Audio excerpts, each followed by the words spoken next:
बाली चरियन वांगुरु दिलशाद मंज़िल ॾांहुं ड्रोड़ी रही हुई ऐं माण्हुनि खे मिंथू पे कयाईं त हिन खे संदसि मीर नाज़ सां मिलणु ॾियो। कुझु माण्हू उहो बि चवनि था त हू हुते पहुची त चुकी हुई, पर हिन खे मीर नाज़ जे हिदायतुनि मुताबिक़ मिलण जी इजाज़त न मिली सघी ऐं इहे लाहौर जी हीरा मंडी खां शुरू थींदड़ रोमांस जो किसो पंहिंजे पुॼाणीअ ते पहुतो।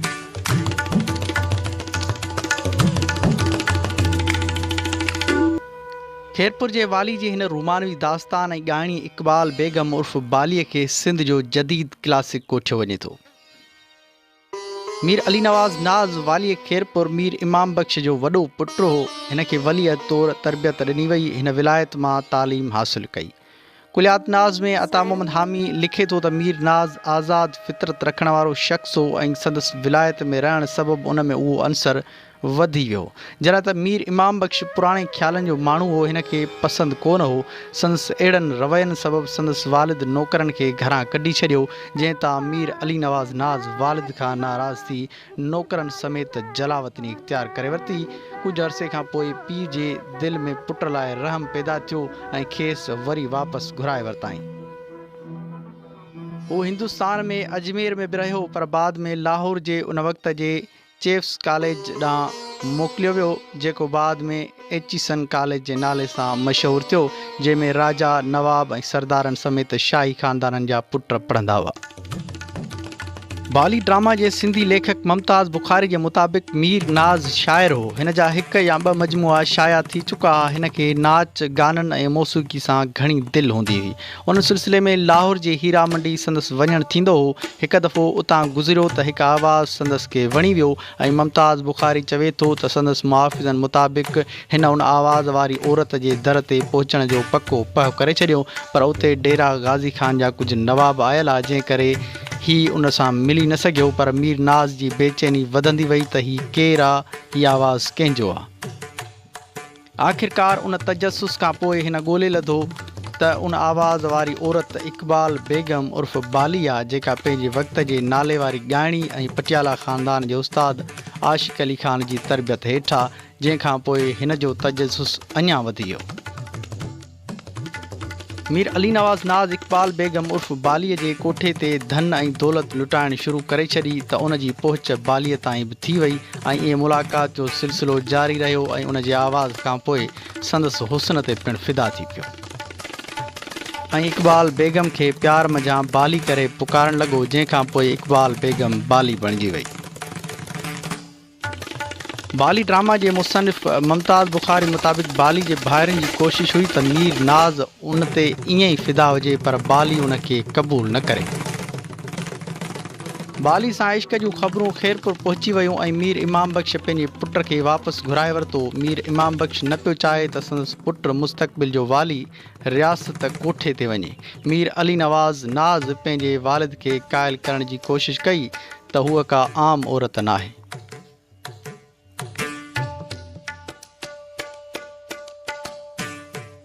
जॾहिं हिन जी लाहौर ते बंदिश लॻाई वई त हिन बालीअ जे भाइरुनि खे राज़ी करे उन खे खैरपुर घुराए वरितो ऐं ईअं संदसि बालीअ सां इश्क जो चर्चो आम थी वियो ऐं उन सां संदसि वालिद वेतर ख़फ़ा थियणु लॻो। अहिड़ी तरह मीर इमाम बख़्श पंहिंजे मुर्शिद तां मीर नाज़ खे चवरायो त हू बालीअ खे लाहौर छॾे अचे। उन ते मीर नाज़ इरादो कयो त हू बालीअ सां शादी कंदो। मीर नाज़ जी नज़र बालीअ ते हुई त वरी बालीअ जी नज़र मीर नाज़ जे धन ऐं दौलत ते हुई। इन दौरान बाली 7 खां 8 लखनि जा सोना ज़ेवर खणी चुकी हुई। जॾहिं त मीर नाज़ जो नंढो भाउ बरतानवी फ़ौज में मेजर हो, जेको पहिरीं महाभारी जंग में विढ़ी आयो हो। मीर नाज़ उन खे चयो त तव्हां अंग्रेज़नि खे चओ त मीर इमाम बख़्श टालपुर यानी संदसि वालिद खे सम्झाइनि। वेतर बालीअ जे भाइरनि बि मथसि सख़्ती करे ॾिनी। उन सां संदसि बेक़रारी वधणु लॻी। मीर नाज़ बम्बई जे गवर्नर खे ख़तु लिखियो, जंहिंमें हिन उन खां मदद घुरी। हिन लिखियो त मां बालीअ सां मुहबत कयां थो ऐं संदसि भाइरनि मुहबत में रुखनू विझनि था, मूंखे मिलणु नथा ॾियनि, जॾहिं त मूं वटां जझो माल बि खणी चुका आहिनि। उन ख़त ते बरतानवी हुकूमत का बि मुदाख़लत न कई। जॾहिं शहज़ादनि जो हिकु इजलास थियो, उन में शिरकत लाइ ही बि उते वियो, जिते फ़क़ति बालीअ खे हासिलु करण जो मुतालबो हिन रखियो। पर अंग्रेज़ इंतिज़ामिया खे सम्झायो त तव्हांजो वालिद ईअं नथो चाहे, ईअं न थिए अव्हां खे वलियत जे उहिदे तां हटाए छॾे। मीर इमाम बख्श बीमार थी पियो ऐं संदसि वफ़ात थी वई, पर 6 महीननि ताईं मीर अली नवाज़ नाज़ खे हुक्मरानीअ जे तख़्त ते वेहण न ॾिनो वियो। आख़िरकार कुझु कोल करार करे गादीअ ते वेही रहियो ऐं खेरपुर रियासत जो 6हों वाली बणिजी वियो।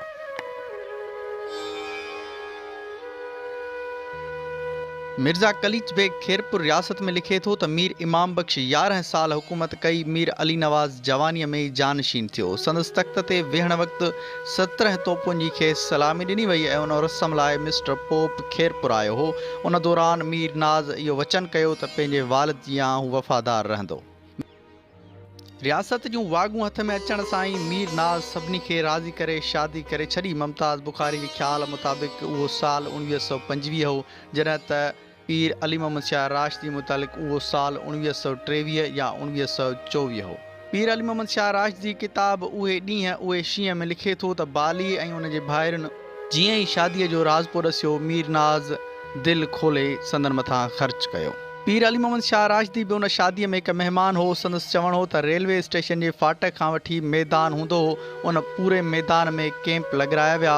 गर्मीअ जी मौसम हुई, झूपड़ियूं ठाहियूं वयूं ऐं झूपड़ियुनि ते पाणीअ जो छटकार कयो वियो त जीअं झूपड़ियूं थधियूं रहनि। मीर नाज़ जी पंहिंजी राश लाइ बि हिकु अहिड़ी कैंप ठाहिराई वई। तक़रीबन 80 खनि नाचड़ियूं लाहौर, अमृतसर, दहली ऐं बम्बई खां आयूं हुयूं।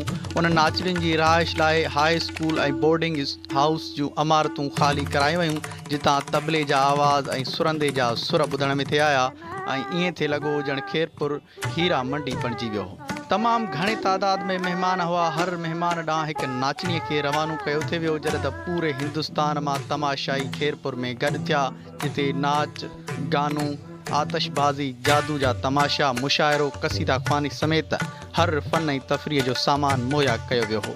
पीर अली मोहम्मद शाह राशिदी लिखे थो त मीर नाज़ जी कैंप में मुख़्तियार बेगम अमृतसरी आई। हीअ उन जा शुरूआती ॾींहं हुआ। उन खां पोइ मुख़्तियार बेगम बि वॾी शोहरत माणी। उन खां अलावा बम्बई खां हेरस बाई नाले नाचणी बि आयल हुई, जंहिंजा वार एतिरा ड्रिघा हुआ जो ज़मीन सां लॻंदा हुआ। पीर अली मोहम्मद शाह राशिदी लिखे थो त मजलिस हलंदे हलंदे रियासत जा ख़ज़ाना ख़ाली थी विया। केतिरियूं ई नाचड़ियूं पंहिंजी फीस वसूल करण लाइ धिका ऐं थाबा खाईंदियूं रहियूं। 1786 धारे में मीर सोराब ख़ान खेरपुर खे पंहिंजो तख़्तगाह बणायो। बाद में मीर फैज़ मोहम्मद उते फैज़ महल तामीर करायो, जेको उन वक़्त जे जदीद महलनि में शामिल हो, जंहिं राजस्थान जे तिर्ज़ ते तामीर करायो हो। मीर नाज़ जूं 2 शादियूं पहिरियां बि थियल हुयूं, जिन मां हिकु संदसि ख़ानदान मां ऐं ॿी अजमेर जे कंहिं घराणे मां थियल हुई। उहा शादी बि संदसि इश्क जी हुई। बाली खे ख़ानदान जी मज़ाहमत बाद फैज़ महल में जॻह न मिली सघी, उन करे मीर नाज़ बालीअ लाइ अलॻि दिलशाद मंज़िल जे नाले सां जॻह तामीर कराई, जंहिंखे बाली बंगलो बि चवंदा आहिनि। हिन वक़्तु उहा इमारत ज़बून हाली जो शिकार आहे, जंहिंमें वॾा ॾार पइजी विया आहिनि। इमारत 4 कमरनि, हिकु हाल ऐं वॾे बाग़ीचे ते मुश्तमिल हुई। ड्रामानिगार मुमताज़ बुखारी जो चवणु आहे त बेडरूम जे छत ते जेकी पेंटिंग्स हुयूं, उनखे हाणे वाइट वॉश कयो वियो आहे। कुझु माण्हू पेंटिंग खे उघाड़ो सम्झंदा हुआ, पर हक़ीक़त में उहा पेंटिंग फाइन आर्ट जो हिकु आला मिसाल हुई। छत ऐं बेडरूम में चइनी तरफ़नि खां शीशा लॻल हुआ, जेके 3D जा मंज़र पेश करे रहिया हुआ। हाल में मुशाइरे जी महफ़िल थींदी हुई ऐं ॿाहिरि बाग़ीचे में महफ़िल रचाई वेंदी हुई, जंहिंमें बाली मीर अली नवाज़ जे अलावा मिर्ज़ा ग़ालिब ऐं ॿिया सूफ़ियाणा कलाम ॿुधाईंदी हुई। सुबुह जी शुरूआती रुमानी अंदाज़ सां कई वेंदी हुई। बालीअ खे हर सुबुह जो गुलाबनि में तोरियो वेंदो हो ऐं पोइ उहे गुल संदसि मथां छटिया वेंदा हुआ। जॾहिं उहा लाहौर या केॾांहुं ॿाहिरि वेंदी हुई त वापसीअ ते खेरपुर स्टेशन ते विक्टोरिया बगीअ में मीर नाज़ संदसि इस्तक़बाल लाइ रस्ते ते गुल छटींदो ईंदो हो। दिलशाद मंज़िल जे भरिसां दिलशाद बाग़ पिणु ठाहिरायो वियो हो, जेको हाणे ख़तमु थियण ते आहे। जिते ॿई चहलकदमी कंदा हुआ, उन जे भरिसां मीरवाह जी पुल हुई, जंहिंमें झूला ॿधी लुॾंदा हुआ। उन हिकु ख़ासि ॿेड़ी पिणु ठाहिराई हुई, जंहिंमें हू सैर लाइ वेंदा हुआ। हिननि जे इश्क जो अलमियो इहो हो जो नंढड़ियुनि नंढड़ियुनि ॻाल्हियुनि तां बाली हिन खां रुसी लाहौर हली वेंदी हुई। मीर नाज़ जी मुआशी हालत तंग थियण लॻी, जॾहिं त बालीअ जा भाइर अमीर खां अमीर तर बणिजंदा विया। मुमताज़ बुखारी मुताबिक़ उन वक़्त जे अखियुनि ॾिठे शाहिदनि मुताबिक़ बालीअ जो भाउ बग्गू मियां पंहिंजे ॿीड़ी बरतानवी करंसी जो नोट साड़े दुखाईंदो हो, जंहिं ते किंग विलियम 5 जी तस्वीर लॻल हूंदी हुई। जॾहिं त उहे मीर नाज़ जी कमज़ोरीअ खे सम्झी विया हुआ, उन करे पंहिंजी फरमाइश पूरी करण लाइ बालीअ खे लाहौर वठी वेंदा हुआ ऐं ॻरी रक़म वठी खेसि मीर नाज़ सां छॾींदा हुआ। एतिरे क़दुरु जो हिकु दफ़े मीर नाज़ खां बाली रुसी वई। उनखे परचाइण लाइ मीर नाज़ रियासत जे माण्हुनि खां 1 साल अॻुवाट उधार रक़म वरिती ऐं पूरी रेलगाॾी बुक कराए मुअज़्ज़िज़ माण्हुनि जो वॾो तादाद साण करे बालीअ खे वॾी मुश्किल सां परचाए वठी आयो। जॾहिं अंग्रेज़ सरकार मीर नाज़ जे इख़्तियारनि में घटिताई करणु शुरू कई, मथां वरी नंढे खंड में तब्दीली खयों बीठी हुई। अलामा इक़बाल जुदा रियासत जो नज़रियो ॾेई चुको हो। गांधी सिविल नाफ़रमानी जी तहरीक हलाए चुको हो, जंहिंजा असर खेरपुर जे भरपासे जे शहरनि सखर, शिकारपुर ऐं ॿियनि शहरनि ते बि पवण लॻा, पर मीर नाज़ खे का परवाह ई न हुई। जॾहिं त रियासत हलाइण में ॾुखियायूं पेश अचण लॻियूं, अंग्रेज़ सरकार जो दबाव वधण लॻो। मीर सॼो खज़ानो बालीअ खे परचाइण में ख़र्च करण लॻो। एतिरे क़दुरु जो सरकारी मुलाज़मनि खे बि कुझु महीननि खां पघारूं न मिली सघियूं। ही हाल ॾिसी बर्तानिया सरकार हुकूमत जो इंतज़ाम हिकु कौंसल जे हवाले करे छॾियो, जंहिंसां मीर नाज़ जा इख़्तियार घटिजी विया।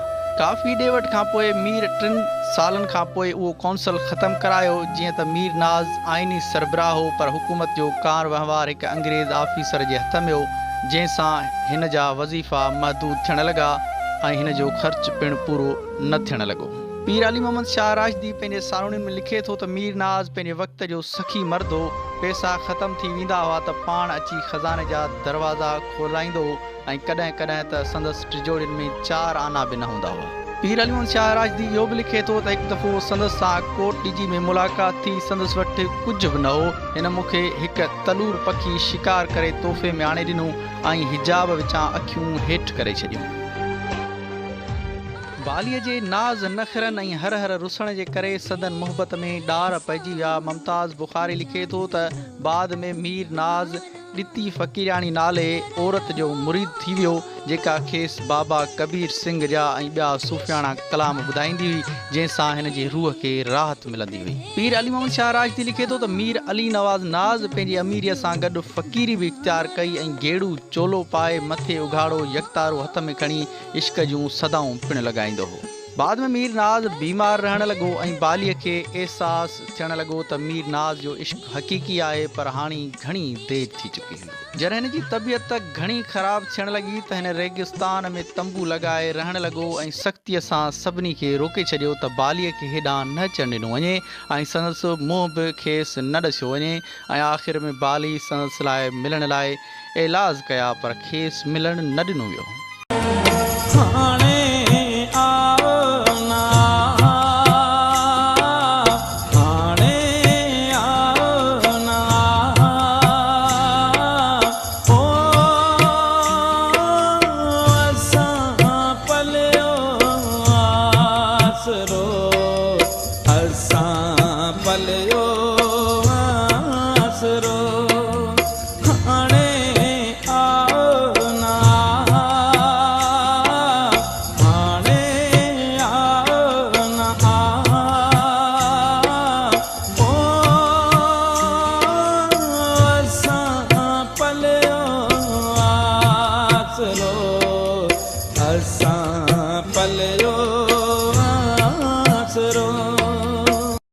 आख़िरकार 1935 धारे मीर अली नवाज़ वफ़ात करे वियो। उन वक़्तु संदसि शादीअ खे सिर्फ़ु 10 साल गुज़रिया हुआ।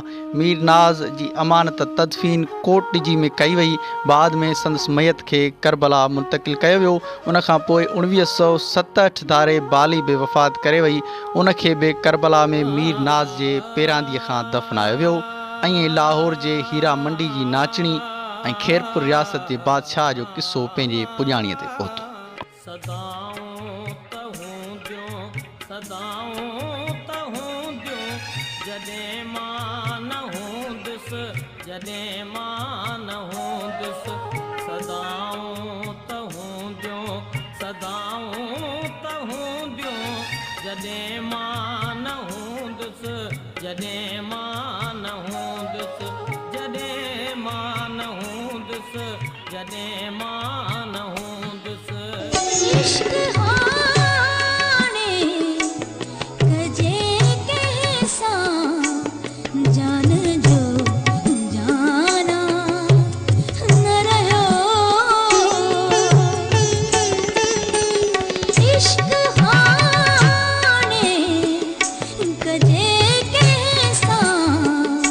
जान जो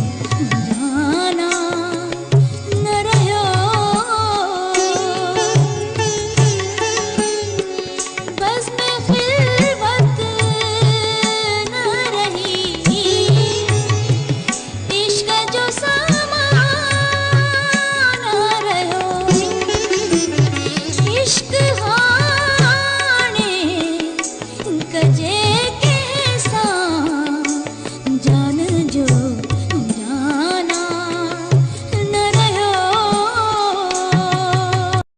इंतजारिया में क्यों मुंहिंजूं रहन थियूं हरदम